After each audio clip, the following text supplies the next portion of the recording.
Hello दोस्तों, एक ही story में आपका स्वागत है।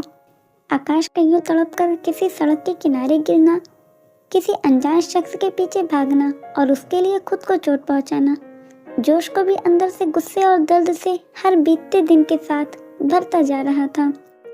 गोद में बेहोशी की हालत में पड़ा आकाश एक ही वाक्य दोहरा रहा था, जो जोश को जलन की आग में बार बार कूदने पर मजबूर करता जा रहा था।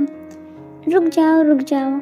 आकाश की बीमार आवाज तो उसके गले से निकल नहीं रही थी, सिर्फ यही कहता जा रहा था, क्या करूं और क्या ना करूं। मानसिक युद्ध के मैदान में लड़ता हुआ जोश कब घर के दरवाजे के अंदर आ पहुंचा, उसे पता भी नहीं चला। ड्राइवर तने ने गाड़ी से उतरकर जब पीछे का दरवाजा खींचकर खोला, तब जाकर जोश को होश आया और वो जल्दी से आकाश को अपनी पीठ पर लाद कर फिर से उसी कमरे में ले गया जहां से दोनों कुछ ही देर पहले निकले थे।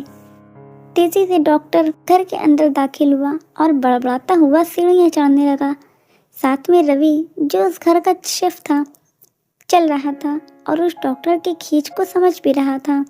डॉक्टर और रवि जैसे ही कमरे में दाखिल हुए, आकाश की हालत को देखकर घबरा गए। डॉक्टर भागकर आकाश के पास आया, जो अभी उसकी कमीज के बटन खोलकर उसके गीले बदन को पोंछकर साफ करने की कोशिश ही कर रहा था कि डॉक्टर के आते ही वो हट गया और बोला, आओ डॉक्टर, देखो छोटे मालिक को।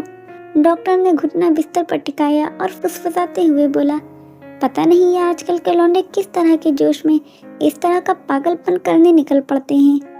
उफ, ये आजकल के लड़के।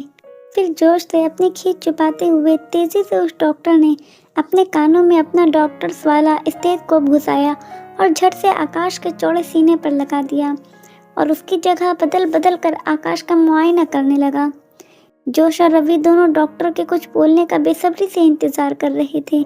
लगभग 2 से 3 मिनट के बाद यहाँ से वहाँ अपने स्टेथोस्कोप को घुमाने के बाद डॉक्टर ने कानों में से उस मशीन को निकाल कर बाहर किया और कहा, सांसें ठीक है। दोनों ने एक साथ गहरी और इस तरह से सांस ली जैसे उनकी खुद की जान बच गई हो। तभी डॉक्टर ने आगे बोला, जोश, ये सब क्या है? अगर जख्म इस तरह से बार बार ताज़ा होते रहे और भीगते रहे तो ठीक कर पाना बेहद मुश्किल हो जाएगा और फिर इससे मालिक की जान भी जा सकती है। बस डॉक्टर ने इतना बोलकर अपने गले में फांसी का फंदा डाल दिया।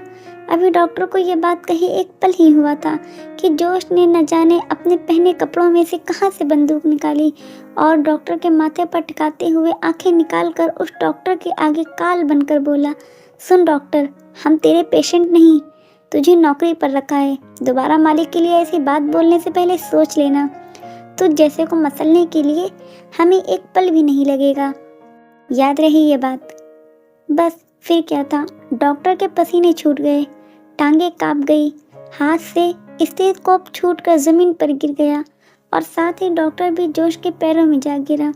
उसकी हालत किसी मछली जैसी हो गई जो गर्म रेगिस्तान पर छोड़ दी गई हो। डॉक्टर का हलक इतना सूख गया कि उसके गले से जिंदगी की भीख मांगने के लिए 2 शब्द भी बाहर नहीं निकल पा रहा था। माफ कर दो, बस वो हाथ जोड़कर गिड़गिड़ा ही पा रहा था। जोश का दिमाग और दिल पहले से ही आहट था। इसी वजह से जोश अपनी पिस्तौल उसके माथे से हटाने को तैयार ही नहीं था। इन सब बातों का गुस्सा वो कहीं न कहीं डॉक्टर पर निकाल रहा था। तभी रवि ने आकर जोश से कहा, जोश, माफ कर दो, वो तुमसे माफी मांग रहे हैं और फिर मालिक के बारे में सोचो, उन्हें इस वक्त इलाज की सख्त जरूरत है। जोश, बंदूक नीचे कर लो। रवि बड़े ही मुस्तैदी से आगे बढ़ रहा था। जोश को शांत करते हुए रवि आगे बढ़ा और आखिरकार उसके हाथ से पिस्तौल ले ली। रवि ने कोई भी ऐसा शब्द इस्तेमाल नहीं किया जिससे जोश भड़क जाता। फिर रवि ने डॉक्टर से कहा, आप मालिक का इलाज करो और ध्यान रहे, सावधानी से। रवि ने अपने आखिरी 2 शब्द से डॉक्टर को ये साफ कर दिया कि गलती की कोई गुंजाइश नहीं। जोश गुस्से में इधर से उधर कमरे का नाप ले रहा था और रवि डॉक्टर की मदद कर रहा था। कल की बांधी गई पट्टियां अब जख्मों के भीतर तक जा घुसी, जिन्हें अलग कर नई पट्टी बांधना आसान काम नहीं था। लेकिन डॉक्टर ने बड़ी ही सावधानी से सब साफ किया, दवाई लगाई और फिर जख्मों को पट्टियों से कवर कर डाला। इस बीच में आकाश कभी कभी दर्द से कराह देता, बस वही कराह थी जो जोश के कदमों को विराम देती थी। लेकिन फिर डॉक्टर ने दवाई को इंजेक्शन के जरिए आकाश के शरीर में पहुंचाया और आखिर में रवि से कहा, मालिक का अच्छे से ख्याल रखना, ध्यान से उन्हें दूध न दिया जाए। मैं कल फिर से आकर मालिक को चेक कर लूँगा। ये दवाइयाँ समय से दे देना। मालिक को मैंने आज नींद की दवाई नहीं दी है। जब वो होश में आ जाए तो उन्हें खाने के साथ ये गोली दे देना।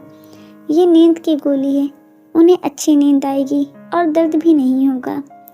अपनी ड्यूटी पूरी करते ही डॉक्टर ने अपना सामान बांधना शुरू किया तो रवि बोला, मैं अभी ड्राइवर को बोलता हूँ आपको घर छोड़ने के लिए। रवि की बात सुनते ही डॉक्टर हड़बड़ाते हुए बोला, नहीं नहीं, मैं चला जाऊँगा भागकर। नहीं नहीं, मतलब चलकर। जी वो मेरा मतलब है वो चलने वाली गाड़ी से। डॉक्टर ने तेजी से सामान समेटा और घर के बाहर दौड़ लगा डाली। उसे इस तरह से भागते हुए देख रवि पहले तो हैरान हुआ और फिर जोश की तरफ देखने लगा। बाहर आते ही उस डॉक्टर ने चैन की सांस ली और आसमान की तरफ सर उठाते हुए कहा, हे ईश्वर, आज तो तूने जिंदगी बचा ली मेरी। मैं भी कहाँ फंस गया हूँ, जल्लाद कहीं के। फिर डॉक्टर ने अपने माथे से पसीना पोंछा और जल्दी से टैक्सी पकड़ी और वहाँ से गोली हो गया। अब क्या आकाश के हाथों से वो लड़का फिसल चुका था या फिर से होगी मुलाकात? आखिर ये लड़का था कौन जिसे आकाश जैसे माफिया डॉन के लोग भी तलाश नहीं कर पा रहे थे, या फिर जानबूझकर तलाश नहीं किया जा रहा था? क्या थी वजह? जानने के लिए आने वाले चैप्टर का इंतजार करें।